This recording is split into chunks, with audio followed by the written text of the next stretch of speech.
Alhamdulillah wassalatu wassalamu ala Rasulillah Sayyidina wa maulana Muhammad ibni Abdillah wa ala alihi wa sahbihi wa man tabi'ahu wa mawalah.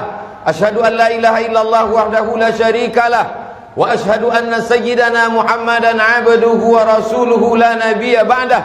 Allahumma salli ala sayyidina Muhammadin nabiyil ummi wa ala alihi wa sahbihi wa barik wa sallim. Qala Allah tabaraka wa ta'ala fi kitabihil karim. A'udzu billahi minasy syaithanir rajim. Ya ayyuhalladzina amanu taqullaha haqqa tuqatih wa la tamutunna illa wa antum muslimun. Wa qala ta'ala fi ayatin ukhra. Ya ayyuhalladzina amanu taqullaha wa qulu qawlan sadida yuslih lakum a'malakum wa yaghfir lakum dhunubakum wa man yuti'illaha wa rasulahu faqad faza fawzan 'azima. Ibadallah, usikum wa nafsi bitaqwallahi wa ta'atihi faqad fazal muttaqun. Hadirin jamaah Jumat yang dimuliakan Allah Subhanahu wa taala. Laki-laki baligh berakal, tidak musafir, tidak sakit, tidak ada uzur syar'i, maka dia wajib mendengarkan wasiat yang masuk ke telinganya, ke otaknya, ke tangkai jantungnya, ke hatinya, ke tulang sumsumnya, bahwa dia mesti takut kepada Allah Subhanahu wa taala. Kalau tidak, maka akan matilah hati yang sudah dititipkan Allah. Kalau hati itu mati, maka kata Allah Subhanahu wa taala, ulaika kal an'am, mereka seperti binatang, balhum awal, bahkan lebih hina daripada binatang. Hati itu mesti hidup. Menghidupkannya adalah dengan mengingat Allah. Matsalul ladzi yadhkurullah wal ladzi la yadhkurullah kamatsalil hayy wal mayyit. Orang yang hatinya mengingat Allah dan orang yang lalai tidak mengingat Allah seperti orang hidup dan orang mati. Orang hidup bukan orang yang makan, orang hidup bukan orang yang bergerak, orang hidup bukan orang yang berbicara. Karena sesungguhnya binatang juga berbicara, binatang juga bergerak. Orang yang hidup, yang berfikir adalah orang yang ketika hatinya hidup. Menghidupkan hati adalah dengan zikir. Maka laki-laki yang balik berakal itu hatinya dihidupkan. Karena khatib menyampaikan pesan ittaqullah, takut kepada Allah Subhanahu wa taala. Apa tujuan puasa? Ya ayyuhalladzina amanu kutiba alaikumusiyam kama kutiba alal ladzina min qablikum la'allakum tattaqun, supaya takut kepada Allah. Apa tujuan haji? Fala rafatha, jangan melakukan perbuatan kejahatan seksual, wala fusuqa, jangan melakukan perbuatan kejahatan yang bukan seksual, korupsi, makan haram, riba, namimah, wala jidal, tidak kasar lidahnya, mencaci maki, sumpah serapah, berkelahi, membicarakan aib orang lain. Apa tujuan daripada zikir? Supaya mulut menyebut Allah, hati mengingat Allah, mengagungkan Allah, supaya takutnya hanya kepada Allah Subhanahu wa taala. Ketika Kabil berkurban, Habil pun berkurban sama, tapi kenapa kurban yang diterima hanyalah kurban Habil? Maka Habil bertanya, mengapa kurbanku tidak diterima? Habil menjawab, innama yataqabbalullahu minal muttaqin, yang diterima Allah hanya dari orang yang takut kepada Allah Subhanahu wa taala. Kalau kau takut kepada aturan negara, sampai masanya negara tumbang, sampai masanya penguasa mati, sampai masanya yang mengawasi itu tertidur, tapi kau diawasi oleh dia. Siapa dia? La ta'khudhuhu sinatun, dia tak pernah tidur, wala naum, dia tidak mengantuk, dia tidak tidur. Hayyun, dia maha hidup. La yamut, dia tidak pernah mati. Wa huwas sami', dia maha mendengar. Al basir, maha melihat. Tapak kaki semut yang hitam, di atas batu yang hitam, di tengah malam yang kelam, di tengah samudera yang luas, akan ditampakkan di depan matamu.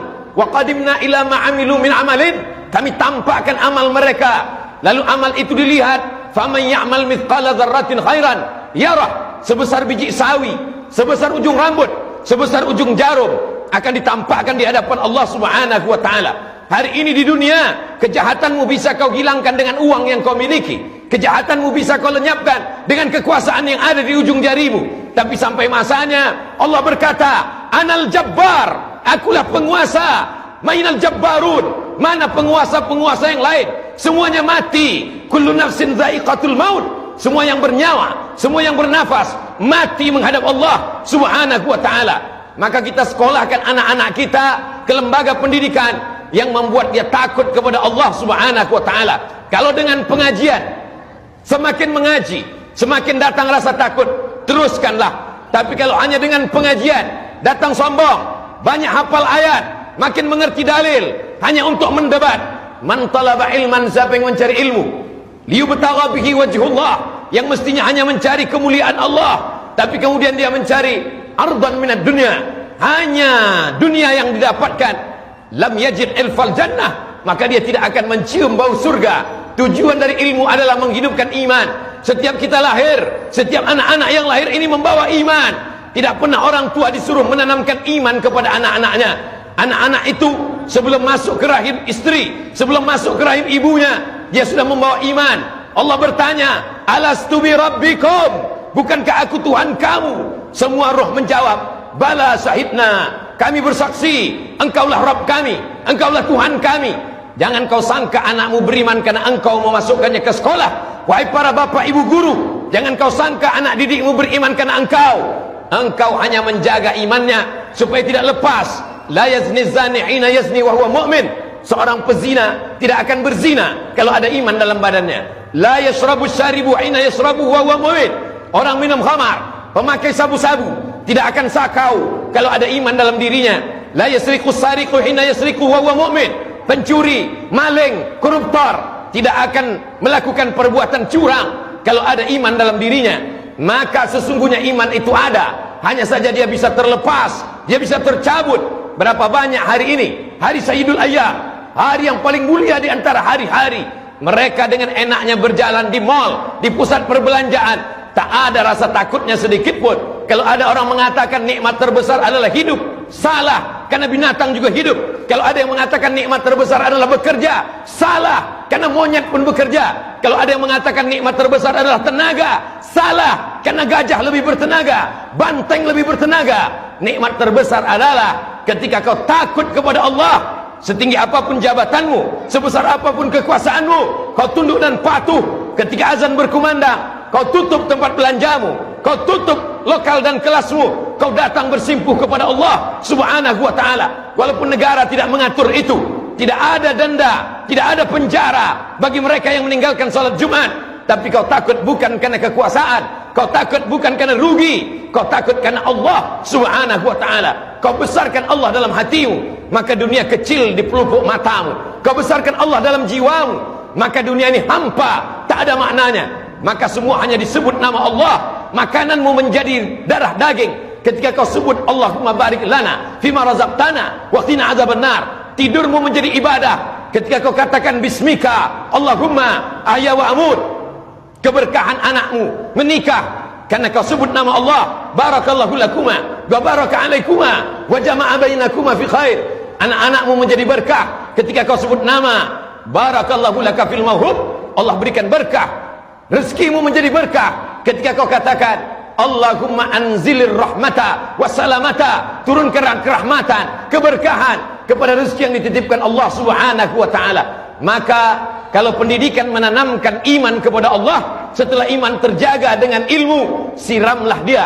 Karena sesungguhnya berapa banyak orang yang berilmu tapi sesungguhnya tidak mengamalkannya. Kabura maqtan indallah, murka paling besar. Pertanyaan paling besar, an ilmihi fima amil, sudahkah ilmumu kau amalkan? Sudahkah pengetahuanmu kau laksanakan? Ini akan dituntut di hadapan Allah Subhanahu wa ta'ala. Benih-benih itu tidak disiram, dia diletakkan di pasir kering kerontang. Akhirnya iman itu mati. Anak-anak kita berjalan di atas dunia, mereka hanya akan menjadi sampah-sampah sejarah. Mereka hanya akan menjadi binatang-binatang yang pandai berbicara. Tapi ketika kau jaga imannya, maka dia akan menjadi orang beriman. Kalau dia punya kekuasaan, kekuasaan akan dia pakai menolong agama Allah. Kalau dia punya harta, hartanya akan dia pakai menolong agama Allah.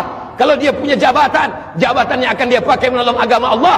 Sesungguhnya harta dan jabatan bukan tujuan hidup. Tujuan hidup adalah ilahi anta maksudi, engkau yang kumaksud, wa ridhaka matlubi, ridhamu yang kucari ya Allah. Kalau fahamlah manusia dengan bahwa tujuan hidup mencari ridha Allah, maka kalau dia dapat, dia tidak akan bangga, karena dapatnya itu bukan tujuan. Dapat itu hanya baru sekedar sarana. Kalau tidak dapat, dia tidak kecewa, karena tidak dapat ada skenario yang paling indah di hadapan Allah Subhanahu wa ta'ala. Jamaah Jumat yang dimuliakan Allah Subhanahu wa ta'ala, hari ini manusia